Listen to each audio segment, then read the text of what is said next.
अस्सलामु अलैकुम वरहमतुल्लाहि वबरकातुहू। अऊज़ु बिल्लाहि मिनश्शैतानिर्रजीम। बिस्मिल्लाहिर्रहमानिर्रहीम।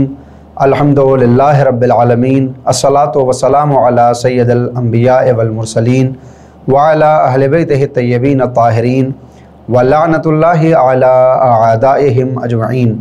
अम्मा बअदु फ़क़द क़ाल अल्लाहु सुब्हानहु तबारक व तआला। बिस्मिल्लाहिर्रहमानिर्रहीम। या अय्युहल्लज़ीना आमनू कुतिबा अलैकुमुस्सियाम कमा कुतिबा अलल्लज़ीना मिन क़ब्लिकुम लअल्लकुम तत्तक़ून। माह रमज़ान मुबारक में परवरदिगार की तरफ से नाजिल होने वाली नेमतों में एक नेमत ये है कि हर काम को कई गुना ज़्यादा परवरदिगार सवाब की सूरत में वापस कर दिया करता है। मसलन इस माह में कुरान करीम की एक आयत की क़िराअत के बदले पूरे कुरान की क़िराअत का सवाब परवरदिगार अता करता है। लिहाजा इस माह मुबारक में जहाँ एक तरफ रोज़े जैसी इबादतों को अंजाम देना चाहिए, वहीं दूसरी तरफ हमें दुआ और कुरान करीम की तरफ भी मुतवज्जे होना चाहिए कि माह मुबारक रमज़ान बहार कुरान कहलाता है, यानी ये महीना कुरान की बहार का महीना है।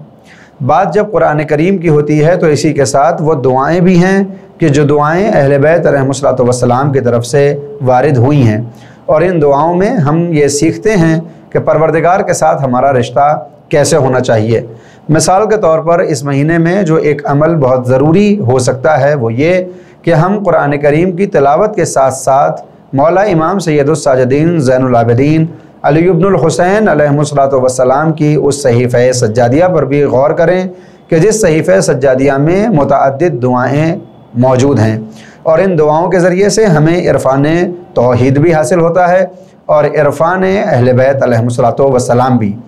इन दुआओं में जो एक सबसे अहम चीज़ है वो ये कि बंदे की ये कोशिश मुसलसल होनी चाहिए कि वो किसी तरह अपने आप को परवरदिगार से नज़दीक कर ले, इसलिए कि अगर बंदा खुदा तक पहुँच जाए तो फिर वो दुनिया और आखिरत में कामयाब हो जाता है। परवरदिगार से अलग हटकर हमारी बिसात और हमारी ज़ात और हमारा वजूद ना के बराबर है, लेकिन अगर हमारा वजूद परवरदिगार के वजूद से मिल जाए, यानी ये तक़र्रुब हासिल हो जाए, तो फिर हम हमेशा के लिए ज़िंदा हो जाते हैं। बिल्कुल उसी तरह से कि जैसे पानी के एक कतरे को अगर अपने हाथों पर रखा जाए तो वो कुछ ही देर में खुश्क हो जाएगा, लेकिन अगर ये एक कतरा दरिया से मिल जाए तो दरिया के मौजूद रहने तक यह कतरा भी अपने वजूद को महफूज कर लेता है। लिहाजा दीन और इस्लाम की तालीमात में जो सबसे अहम मसाइल हैं वो ये कि बंदा अल्लाह के रास्ते पर चलते हुए उस मकाम पर पहुँच जाए कि जहाँ वो अपने आप को ज़ात खुदा में फ़ना कर दे और फिर ज़ात खुदा के साथ हमेशा के लिए बाकी हो जाए। और इसके लिए सबसे ज़रूरी ये है कि बंदा हर वक्त अपने नफ्स के ऊपर निगाह डाले और ये देखे कि उसका नफ्स उसको किस जानिब बुला रहा है। आया ये नफ्स उसको जहन्नम के गढ़ों की तरफ तो दावत तो नहीं दे रहा, या फिर ये नफ्स उसको अल्लाह की मासियत की तरफ तो नहीं उबार रहा, और यही नफ्स के ऊपर तवज्जो सबब बन जाए कि हम अल्लाह के नज़दीक हो जाएं। हमारे वजूद के अंदर परवरदिगार ने नफ्स के साथ साथ अक्ल को भी जगह दी है, और अक्ल वो मौजूद है कि जिसके मुतालिक मौला इमाम जाफ़र सादिक़ अलैहिस्सलातु वस्सलाम ये फरमाते हैं कि कायनात की पहली मखलूक का नाम अक्ल है। लिहाजा रवायात मिलती हैं अव्वलु मा खलक़ल्लाह अल अक्ल, परवरदिगार ने अगर किसी को सबसे पहले पैदा किया तो वो अक्ल ही है। हालांकि यहाँ पर कुछ अफराद ये एतराज़ कर सकते हैं कि अभी तक तो हमने ये सुना था कि पैगंबर ने फरमाया है कि अव्वलु मा खलक़ल्लाहु नूरी, परवरदिगार ने सबसे पहले मेरे नूर को खल्क़ किया। तो जब पैगंबर का नूर सबसे पहले खल्क़ हुआ तो फिर ये अक्ल बीच में कहाँ से आ गई?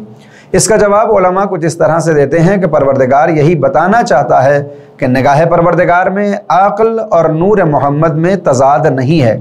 यानी अक्ल कुल का नाम ही नूर मोहम्मद है और नूर मोहम्मद ही अक्ल कुल है। मौला इमाम सादिक़ अलैहिस्सलातु वस्सलाम फरमाते हैं कि परवरदिगार ने जब अक्ल को पैदा किया तो फिर इसके मुकाबले में जहल भी वजूद में आया, और ऐसे मौके पर कि जब दो आमने सामने अफराद जमा हो जाए, दो मौजूद कि जो एक दूसरे के मुतज़ाद हों, तो फिर परवरदिगार ने अक्ल को कुछ सिपाही दिए ताकि वो जहल के साथ जंग और जदाल जारी रखे, और जब अक्ल को वो सिपाही अता कर दिए तो फिर जहल ने भी कहा माबूद तूने अक्ल को सिपाही दिए तो मेरे भी सिपाही होने चाहिए। लिहाजा जो सिपाही अक्ल को अता किए गए थे उनके मुकाबले में आने वाली चीज़ों को जहल के हवाले किया।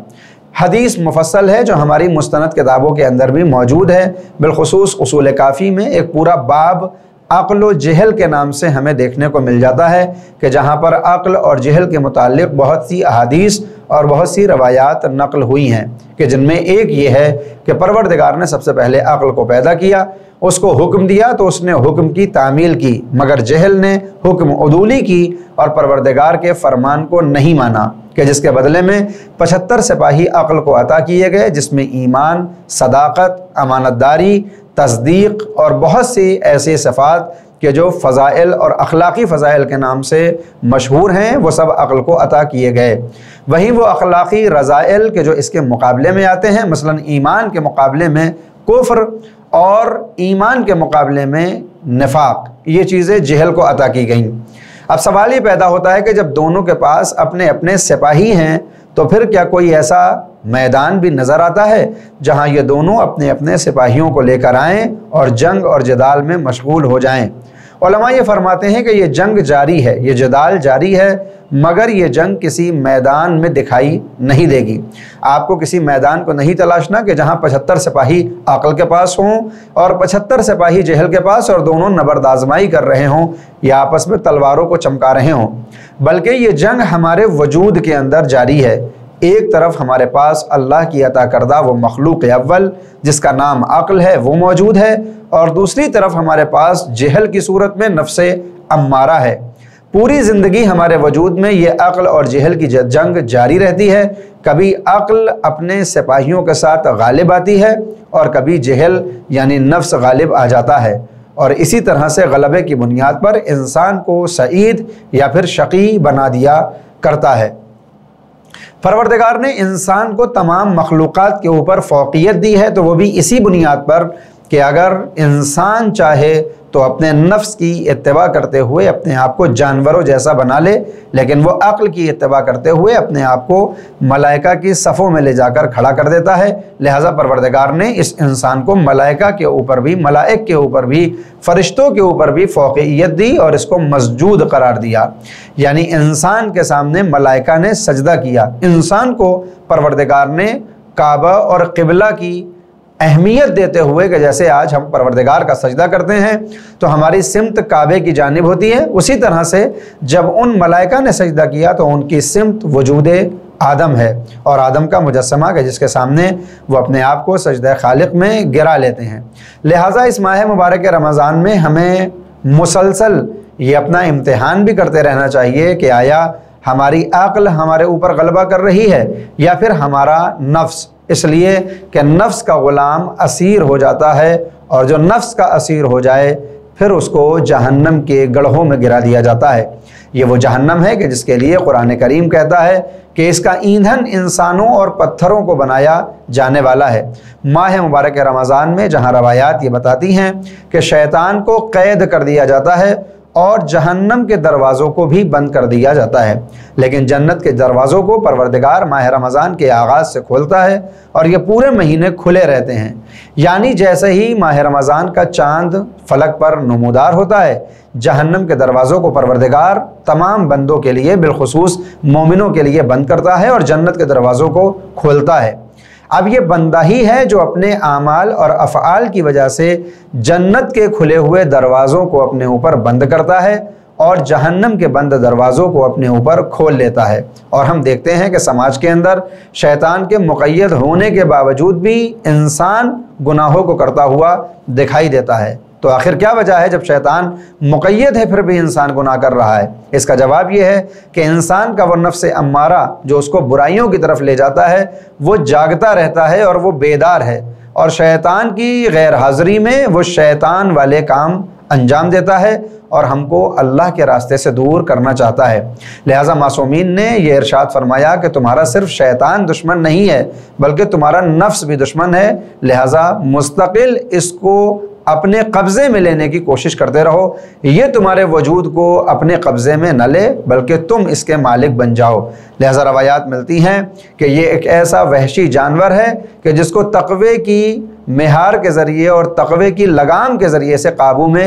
رکھا جا سکتا ہے۔ اور ماہ مبارک رمضان میں فرض شدہ روزوں کا ایک فلسفہ ہی یہ ہے کہ ہم متقی اور پرہیزگار ہو جائیں۔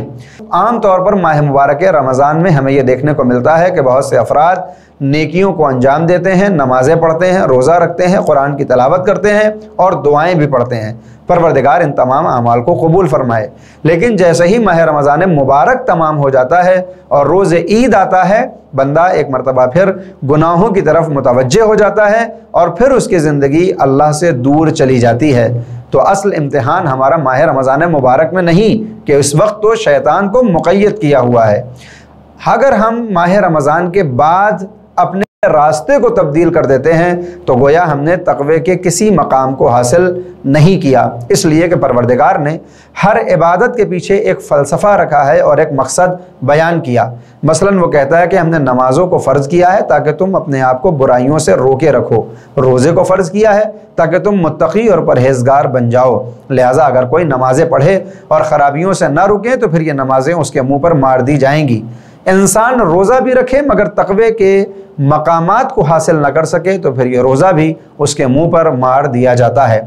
24 گھنٹے جو پروردگار کی طرف سے ہمیں ملتے ہیں، عام دنوں میں ہم دنیا کے کاموں میں بہت زیادہ مشغول ہونے کی وجہ سے بہت سے کاموں کو انجام نہیں دے پاتے۔ ماہ مبارک رمضان میں ہم ایسا شیڈیول بناتے ہیں کہ ہم اپنے اللہ سے نزدیک ہونے کے راستے تلاشیں، لہٰذا ان 24 گھنٹے میں جو وقت ہم نے پروردگار کے لیے ریزرو کیا ہوا ہے اس وقت میں قرآن کریم کی زیادہ سے زیادہ تلاوت کریں، اور اس تلاوت میں صرف قراءت کے اوپر نہ رک جائیں بلکہ ترجمے اور تفسیر کے اوپر بھی نگاہ ڈالیں۔ وہیں دوسری طرف ہم دعاؤں کو بھی دیکھتے رہیں اور ایسی کتابوں کو بھی اپنی زندگی میں شامل کریں جو انسان کو بہتر بنانے کے لیے لکھی گئیں۔ مثال کے طور پر اردو میں ایک کتاب ہے جس کا نام ہے خودسازی یا تزکیہ و تہذیب نفس۔ اس کے مؤلف ہیں آیت اللہ ابراہیم امینی اور ترجمہ کیا ہے ڈاکٹر محمد تقی علی عابدی صاحب نے۔ آپ اس کتاب کو بھی ضرور پڑھیں اور اس میں بیان کردہ طریقوں کو بھی اپناتے ہوئے اپنی زندگی کو بہتر بنائیں، اس لیے کہ جو انسان کتابوں سے نزدیک ہوتا ہے وہ اللہ سے بھی نزدیک ہو جاتا ہے، اگرچہ وہ کتابیں